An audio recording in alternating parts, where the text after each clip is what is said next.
আসসালামু আলাইকুম। আজকে আমরা যেখানে উপস্থিত আছি এটা হচ্ছে ফরিদপুর জেলা মধুখালী উপজেলার মেকচামি মাঠ। এই মাঠের দিগন্ত ভরা শুধু পেঁয়াজ আর পেঁয়াজ চাষ হয়।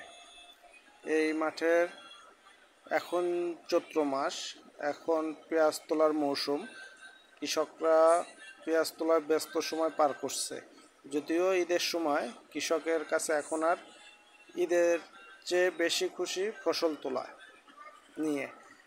আর এই পেঁয়াজটা দেশি পেঁয়াজটা ছোট হয়েছে এবং মনে হয় এই পেঁয়াজটা শতকে 1 থেকে 1.5 মণ উৎপাদন হয়েছে।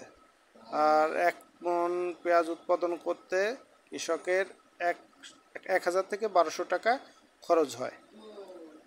পেঁয়াজ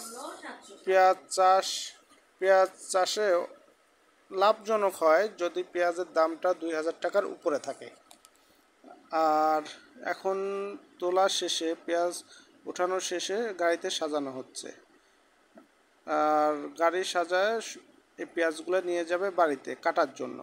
আর ওই যে পিচ্চি, ছোট পিচ্চি দেখেন কত সুন্দর করে পেঁয়াজগুলা ফুটছে। যেটা পড়ে থাকে ছোট পেঁয়াজ বা গাছ ছাড়া যে পেঁয়াজটা থাকে, সেই পেঁয়াজটা তুলে গাড়িতে দিয়ে দিচ্ছে। এই যে পেঁয়াজগুলা অনেক সুন্দর পেকে গেছে, আর পেঁয়াজগুলোর রংটাও অনেক সুন্দর হয়েছে।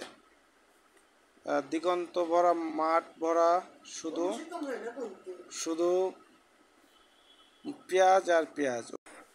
আপনারা আমার জন্য দোয়া করবেন, আমার চ্যানেলটাকে সাবস্ক্রাইব করে পাশেই থাকবেন এবং আমাকে সাপোর্ট করবেন, আমি যেন নতুন নতুন ভিডিও আপনাদেরকে দিতে পারি। ধন্যবাদ। আসসালামু আলাইকুম।